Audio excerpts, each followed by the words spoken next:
What's going on, guys? Welcome back to Leafs Chatter. Leafs win 5-0 against the Vancouver Canucks. What a fucking game. Am I right? What a fucking game. This game was so much fun to watch. I think the past, I'd say, I don't know, 8 games have been pretty fun to watch. 8-9 games. Leafs, I think right now are 7-0-2 in their last 9, which is insane. We don't have a regulation loss in almost our past 10 games, which is insane. I find that crazy, especially it's honestly because we've gone on a long stretch of just winning, losing, going on a couple game losing streak, and then just getting like one win, a bunch of overtime losses. Like I was getting sick and tired of it, honestly. But I mean, look how they're playing now. At the start of the season, I could not watch these guys. At the end of the game, I'd be like, I just wasted a good fucking 3 hours watching these idiots play. But now, these guys are playing with so much heart, so much intensity. And I'm telling you right now, a lot of people, again, there are people that don't like Scott Laughton. It just so happens that every time this guy would come back into the lineup, the team's style changed. The intensity changed. When he came back from injury, those were our best like couple games that we played, and then he got injured again, which was unfortunate. But you get what I'm saying? This guy was so beloved in Philly because of what he brought to the lineup. What he brought, like if they had Scott Laughton still, they'd be doing even better than they're doing right now. He was just a big part, and he's a big part of this lineup. If you haven't watched like the 15-minute little documentary with them that the Leafs posted, watch it. Look what he does for other players around him. Guy's a stud. Anyways, going back to the game, sorry. Amazing game. Look at the face-offs. We're almost 70% from the face-off dot. Good chunk of that was Scott Laughton. He was amazing. Matthews was pretty decent on draws today. Same with Johnny and Woll. Like everyone's playing pretty good. Like our center depth is insane. It's the best we've had in years that I could remember at least. Power plays again, 2 for 4. Sully's doing a hell of a job. They're 0 for 6. Vancouver's shit at the end of the day. They're garbage. They're at the bottom of the standings for a reason. So, I mean, I don't want to get too hyped up over a Vancouver win, but these are usually the Leafy type games that we fucking lose. You play a team that's at the bottom, a weak team that you should beat, you lose those games. That's usually how it works with the Leafs. Not this fucking time. We hammered them. We did what we're supposed to do with these teams. Over the past like couple years, we've had awesome teams, and we weren't able to do it. Like we wouldn't perform against these shitty teams. Like we lose to Chicago, we lose to fucking Philly when Philly was pretty shit. Like we lose these games. But look at us now. We're playing fucking awesome. There's really nothing bad I can say. We're on a good stretch here, but you can see it. The intensity, the give a fuck meter is through the roof right now for these guys, and I think it needed. Obviously the healthy tandem is helping, obviously because they're playing unreal, but wait till we get like if Tanev happens to come back. I don't want to jinx it and say he's not, but I have a gut feeling he's going to do the surgery. But again, once we're healthy, we make a couple trades. This team's gonna fucking rock and roll. Once we get Joshua back, that'll be nice to solidify that depth. I think you put Joshua on the 4th line, in my opinion. Yarncroke, get the fuck out. You have the 4th line like that, and then the tough thing is who you take out when he comes back. That's the thing. But we could talk about that another time. But the game, look, so we got first period. In first period, we got 3 goals. Michelli, great power play goal. Great pass from Nylander. You love to see that. Domi with a nice fucking goal there. I think Demko should have stopped that. It was blocker side. He should have stopped that one. But it was a great pass from Stetcher. Nylander, oh my God. Nylander assisted by Carlo and Lorentz.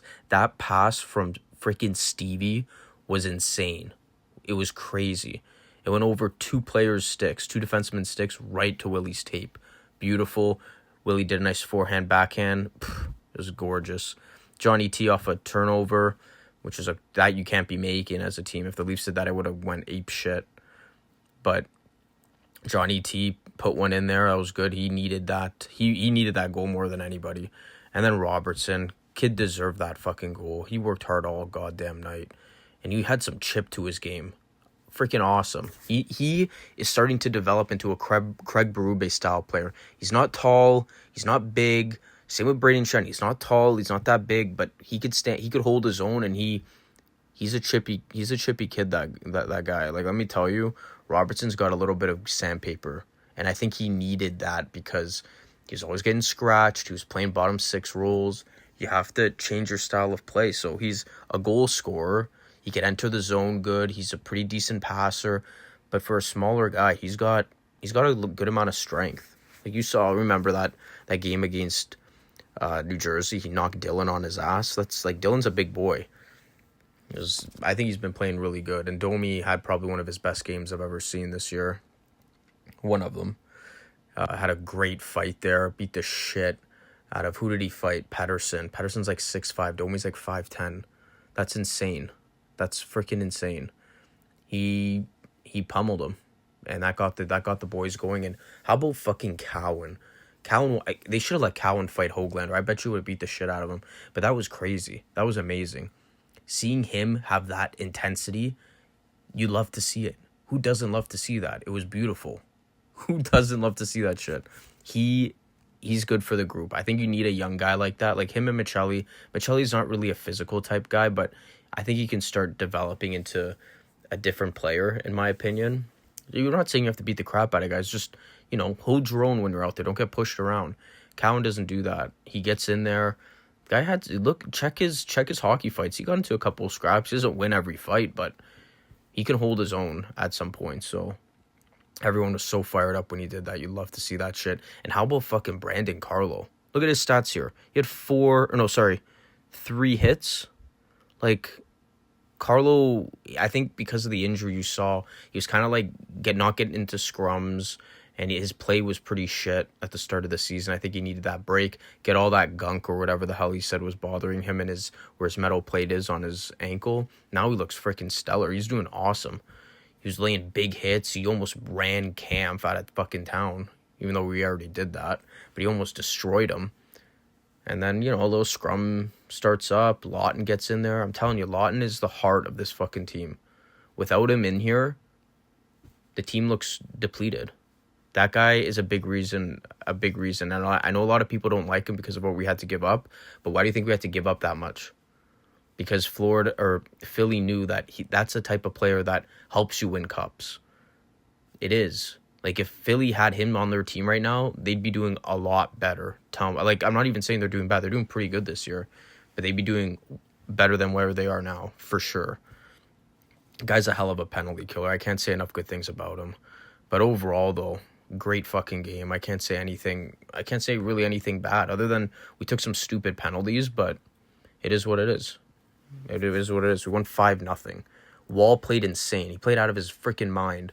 I don't know if you guys are on my side. When Stolarz comes back, I don't know if you take Hildeby out.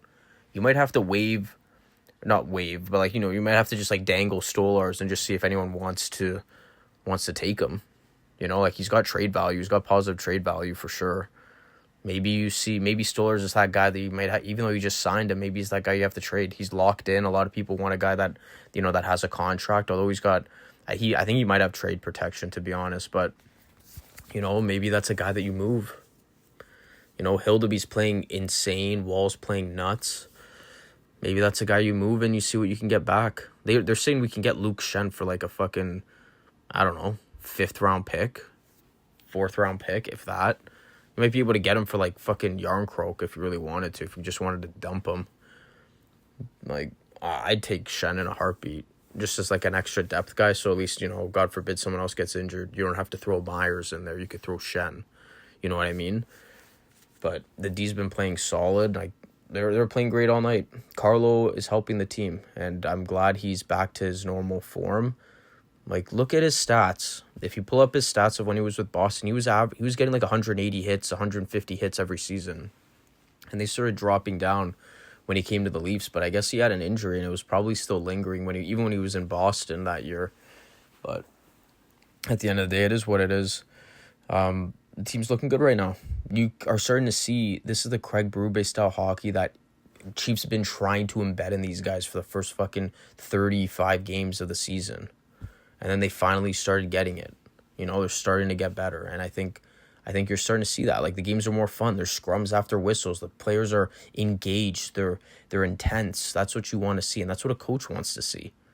We weren't seeing that at the start. It looks like they were playing for their own personal pleasures, for their own records, for them to hit milestones and all that bullshit, their own contracts. Everyone's playing for the team.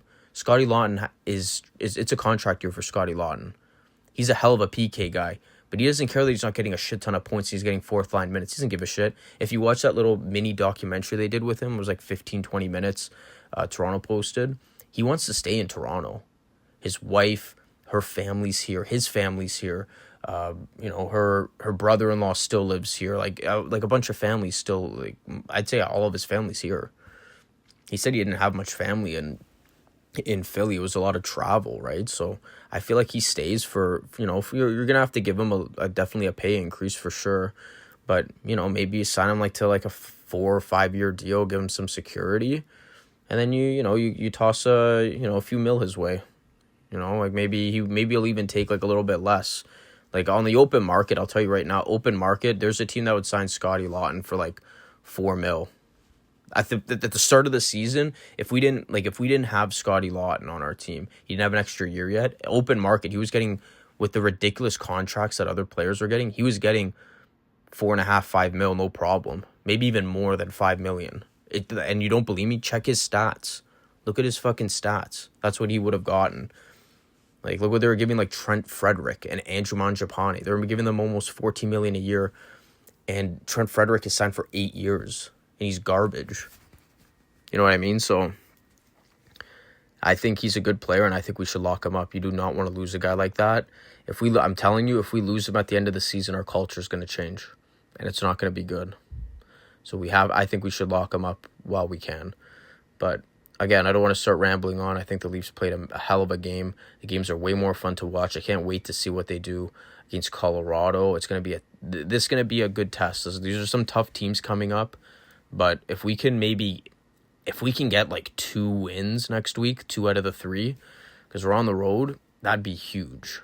That would be huge. Even if we got, I'd even be happy with a win, a loss, and an overtime loss. You walk out of there with 3 points, not the end of the world.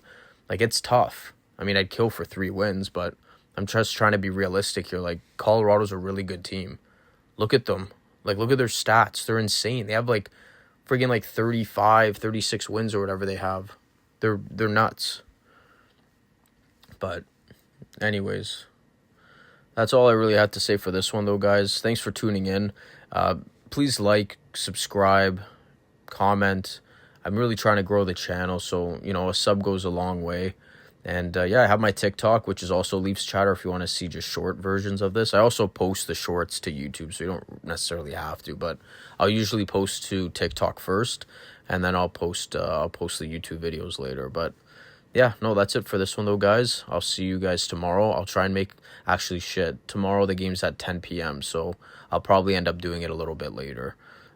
If not, probably the next day. So I'll talk to you guys soon, and have a good rest of the weekend.